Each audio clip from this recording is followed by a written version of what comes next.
오늘은 시편 66편 8절로부터 15절 말씀을 중심으로 해서 불과 물을 통과하여라는 제목으로 같이 은혜를 나누고자 합니다. 우리는 오늘도 참 어려운 시대를 함께 살아가고 있습니다. 하루도 편할 날이 없죠. 우리가 이제는 이 기후의 영향이라는 것은 말도 못할 만큼 예측하기가 어려운 시대를 살아가고요. 또 우리의 생명도 마찬가지라고 생각이 되집니다. 언제 어디서 어떤 일을 만날는지 아무도 장담할 수 없는 그런 삶이 우리의 삶입니다. 화성 건전지 공장 폭발 사건을 보면서 참으로 안타까운 생각을 하게 되었습니다.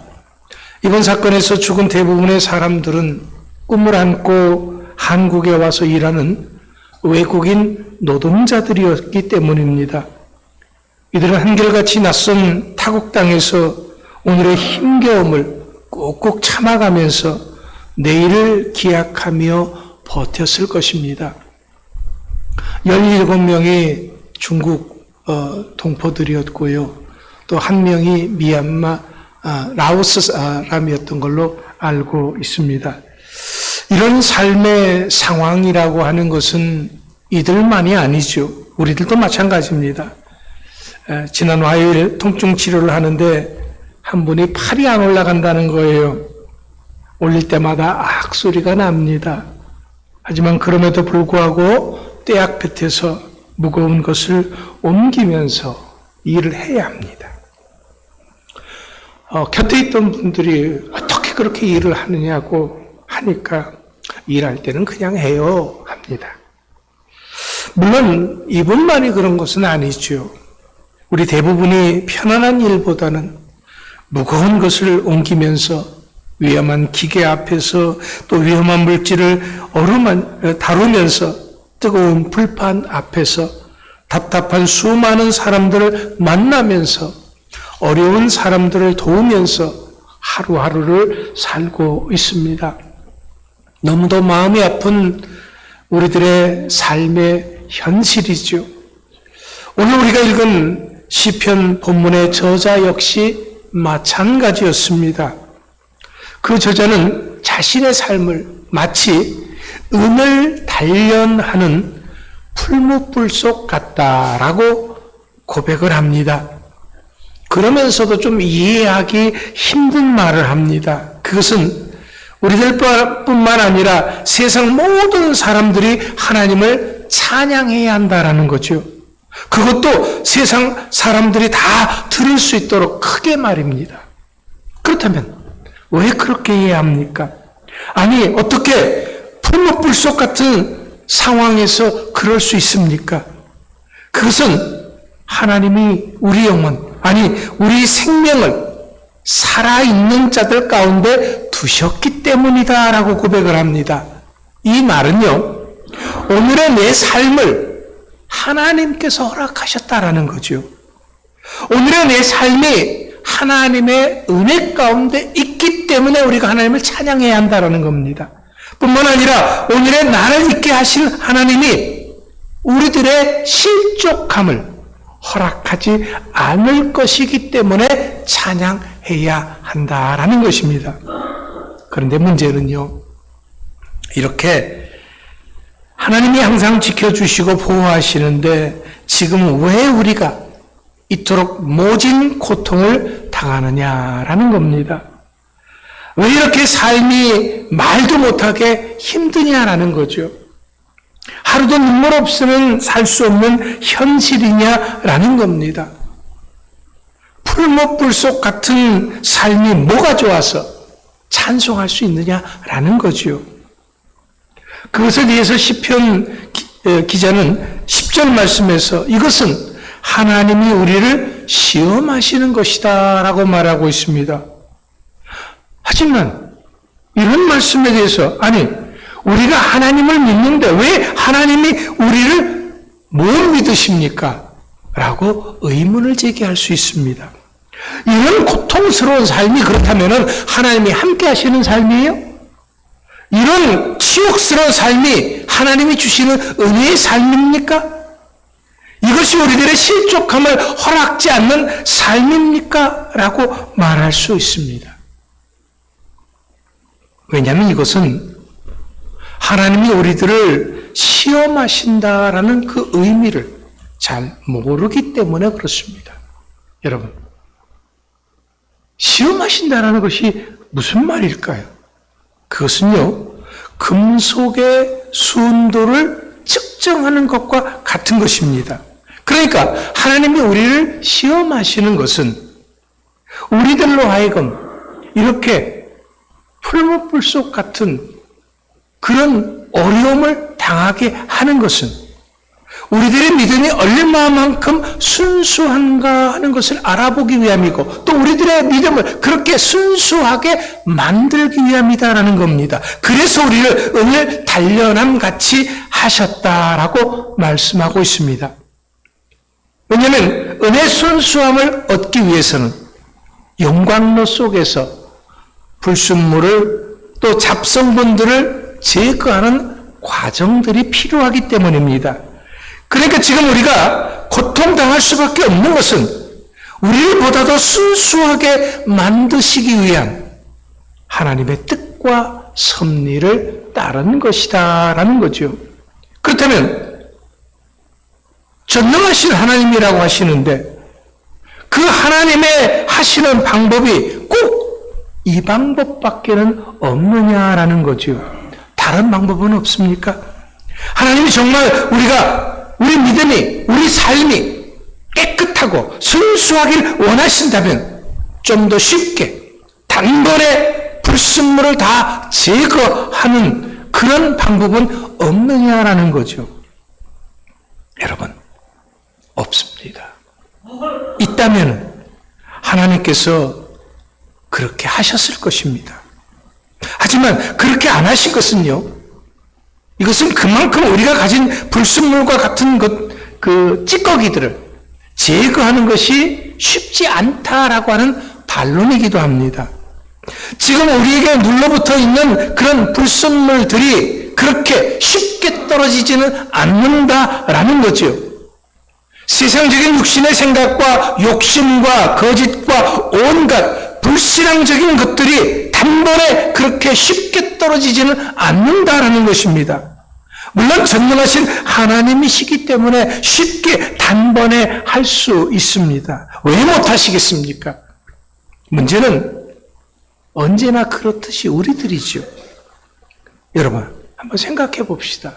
우리가 죄 사함 받고 구원받은 것은 얼마나 많은 우리들의 노력과 애씀이 있었습니까? 아닙니다. 없었습니다. 그러면 여러 번 결쳐서 수많은 세월 동안 여러분들이 회개하고 또 회개했습니까? 아닙니다. 그러니까 우리가 맨날 그렇게 많은 시간을 걸려서 회개하고 노력하고 그래서 구원받은 것이 아니다라는 거죠. 우리가 회개하는 그 순간 하나님은 기꺼이 단번에 우리들의 죄를 용서하시고 우리들을 구원해 주셨습니다. 십자가의 은혜는 그렇게 크고 놀라운 것이었습니다. 그렇다면 우리들이 그 십자가의 구속의 은혜를 얼마나 잊지 않고 날마다 감사하며 살고 있습니까? 찬양하며 살고 있습니까? 말씀 순종하며 살고 있습니까? 하나님이 주시는 그런 귀한 축복들을 받아 누리기에 합당한 삶을 살고 있습니까? 아니요. 그러지 못한 것이 오늘 우리들의 현실입니다.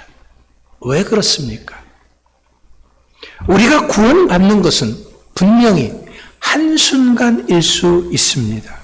하지만 우리들의 인격이 다듬어지고 온전한 믿음의 사람이 되는 것은 오랜 시간이 걸리는 것입니다.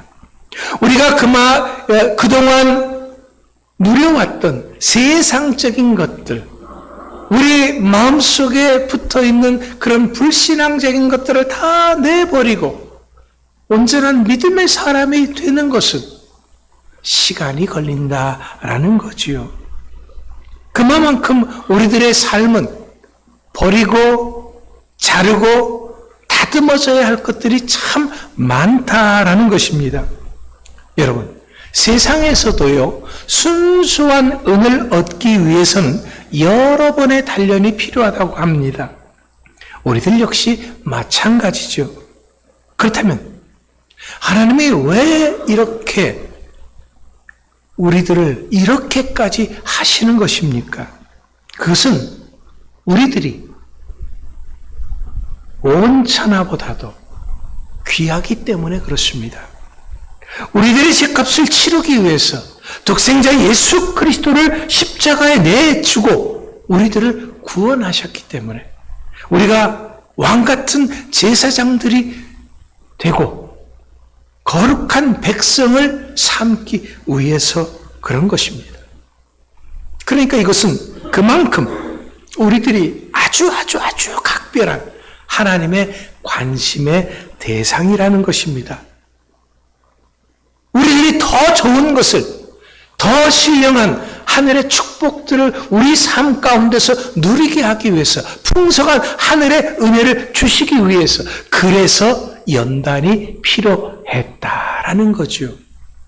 그렇다면 하나님이 우리들을 어떻게 연단하셨습니까? 11절 말씀에 보면은요, 우리를 끌어 그물에 들게 하셨다라는 말씀이 있습니다. 이것은 세상 사람들이 우리를 마치 동물 사냥하듯이 그렇게 함부로 다루게 했다라는 그런 말입니다. 아니, 우리가 어떤 존재인데 그렇게 함부로 다루게 할 수 있느냐라고 생각할 수 있습니다. 왜냐하면 우리는 분명히 동물 취급받아서는 안 되는 존재들입니다. 우리들은 하나님의 형상대로 지음받은 존재들입니다. 우리들은 하나님이 친히 택하신 족속들입니다. 하지만 그런데도 하나님은 우리를 그렇게 할 수밖에 없었다라는 거죠. 또한 어려운 짐을 우리의 허리에 매두셨다라고 말씀하고 있습니다. 무겁고 정말 감당하기 힘든 세상 짐들을 내가 지고 가게 했다라는 거예요. 다른 사람이 아니라 나만이 칠 수밖에 없는 그런 어려움, 힘듦이 많이 있었다라는 거죠. 왜냐면요, 사람이란 존재는 이렇고 힘들 때가 돼서야 비로소 자신을 돌아볼 수 있기 때문에 그렇습니다. 한번 생각해 보세요. 집을 나간 탕자가 언제 아버지께 돌아갈 생각을 했습니까? 아버지로부터 받은 유산이 많이 있을 때, 친구들이 있고 잘 나갈 때였습니까? 아닙니다. 돈 떨어지고 친구들도 다 잃고 돼지가 먹는 쥐염 열매도 그것조차도 못 먹을 때였습니다. 그때가 돼서야 비로소 이 아들은 아버지께로 돌아갈 생각을 했다라는 거예요. 바로 인간이란 이런 존재인 것입니다. 편안할 때는, 잘 나갈 때는, 건강할 때는 하나님 앞에 돌아갈 생각을 안 한다라는 거죠. 아프고 병들고 힘들고 어렵고 눈물 날 때, 아무도 도와주는 사람이 없을 때 비로소 그때서야 아버지께 돌아갈 생각을 하는 존재가 인간이다라는 것입니다. 뿐만 아니라 사람들이 우리를 머리를 타고 가게 했다라고 했습니다. 이것은 사람의 머리 위로 말이나 병거가 지나가는 것입니다. 이것은 지금 우리들이 당하는 일들이 그만큼 고통스럽고 또 수치스럽다라는 것입니다. 아니, 어떻게 하나님의 백성인데 하나님의 택하신 자녀들이 이렇게 고통스럽고 수치스러운 일을 당하게 하십니까? 라고 반문할 수 있습니다. 하지만 이것은 그만큼 우리들의 삶이 하나님의 뜻과 섭리에 어긋나 있었다라는 반증입니다. 좀 전에도 집 나간 탕자 얘기를 했습니다마는 집 나간 탕자가 유대인이라면 거들떠 보지도 않는 그런 부정한 짐승인 돼지를 돌보는 일을 한다는 것은 정말 유대인으로서는 치욕적인 것입니다. 아니, 그것보다도 더 치욕적인 것은 이런 돼지가 먹는 열매조차도 먹을 수 없었다는 것입니다.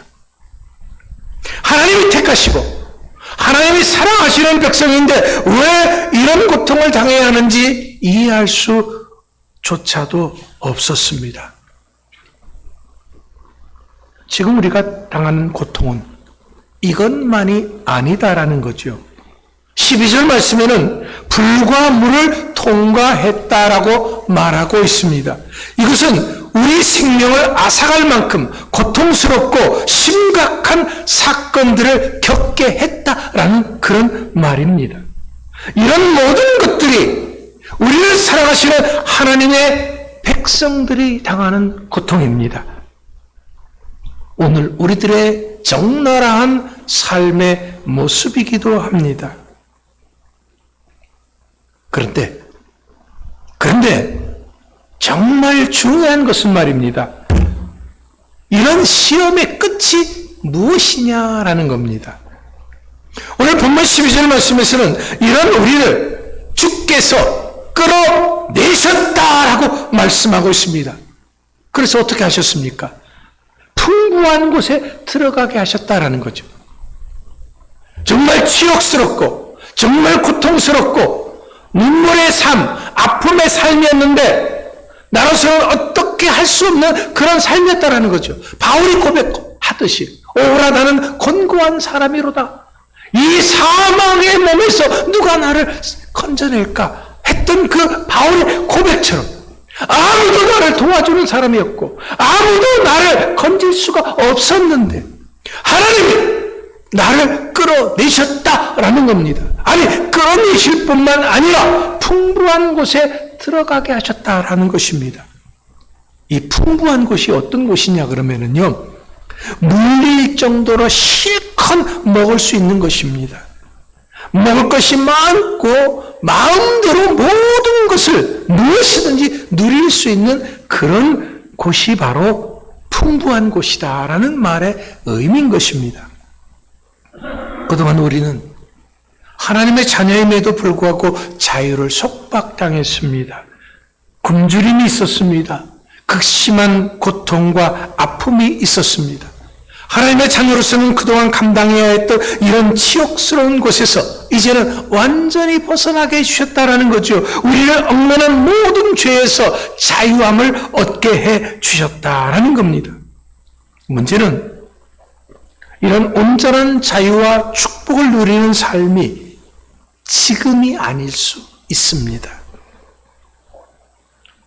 아직 고통이 끝나지 않은 삶이 있을 수 있다는 거죠. 아직도 치욕스러운 삶이 계속 이어지는 사람도 있을 수 있습니다.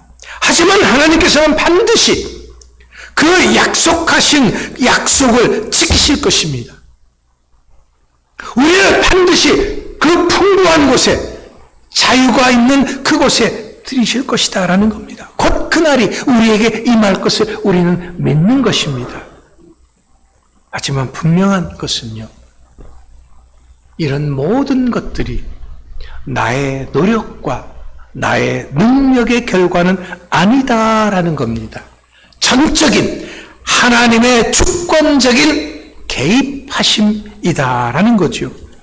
이것이 바로 나를 사랑하시고 온전케 하시길 원하시는 하나님의 은혜인 것입니다.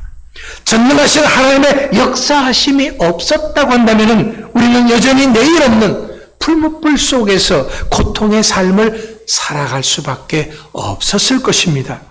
하지만 하나님은 이런 우리를 구원해 주셨습니다. 그렇다면 이런 은혜 가운데 오늘을 사는 우리가 해야 할 일이 무엇일까요? 그것이 바로 본문 13절 말씀에서 주의 집에서 지난날 그 고통스러운 삶 속에서 이런 삶을 벗어나게 해달라고 기도하면서 서원했던 그것을 이행하는 것이다 라는 것이죠. 우리는 분명히 이런 날이 올 것을 믿고 하나님 앞에 기도하면서 서원했습니다. 날 구원하신 그 하나님이심을 믿고 기도하면서 서원했습니다. 이젠 이렇게 내 입술로 고백한 그것을 이행하라는 것이죠. 많은 사람들이 그런 고백을 합니다. 또 그런 찬양을 하죠. 내가 죽게 생겼을 때 내 생명을 살려주시면 이제부터는 내가 하나님의 뜻대로 살겠습니다. 말씀대로 되겠습니다. 옛날에 우리 김진호 장로님이 어머니의 기도라는 찬송을 했었잖아요. 그 찬송 속에서도 뭐가 있습니까? 나를 살려주시면 주의 종이 되겠다고 약속했다라는 그런 찬송이 있었습니다. 우리가 어려울 때, 힘들 때, 고통 가운데 있을 때 하나님 나를 살려주시면 내가 이렇게 하겠습니다 라고 우리는 서원하면서 기도했다라는 거죠. 오늘 시편 저자도 마찬가지입니다. 정말 고통 가운데 있을 때 그렇게 많은 치욕스러운 삶과 아픔이 있었을 때 하나님 앞에 기도했다라는 거예요. 하나님 나를 살려주세요. 나를 살려주시면 이 고통에서 벗어나게 해주시면 내가 이렇게 하겠습니다. 서원했다라는 거죠. 어떤 서원을 했습니까? 이 시편 저자는 하나님 앞에 수대양의 향기와 함께 살진 것으로 번제를 드릴 것이다 라고 했습니다. 수소와 염소를 드릴 것이다 라고 고백했습니다. 이것은 아무나 드릴 수 있는 그런 예물이 결코 아닙니다. 이렇게 귀한 예물을 드린다는 것은 내가 할 수 있는 최선을 다한다는 그런 의미인 것입니다. 물론 이것조차도 하나님께서 나에게 베푸신 은혜에 비하면 아무것도 아닐 수 있습니다. 하지만 지금 이것은 나의 최선입니다. 나의 믿음의 고백이고 내 삶의 고백이다라는 거죠. 오늘 우리들에게도 필요한 것이 바로 이것입니다. 이런 예배입니다. 오늘의 나를 구원하신 하나님, 지금까지 나를 인도하신 하나님, 내 삶을 복주시는 하나님 앞에 고통 가운데서 했던 나의 소원을 이행하는 것입니다. 그 하나님의 은혜를 찬양하는 것입니다. 그것이 어떤 것이든지 말입니다. 구약 성경에 보면은 입다라는 사람이 있어요. 이 사람이 전쟁에 나가게 됩니다.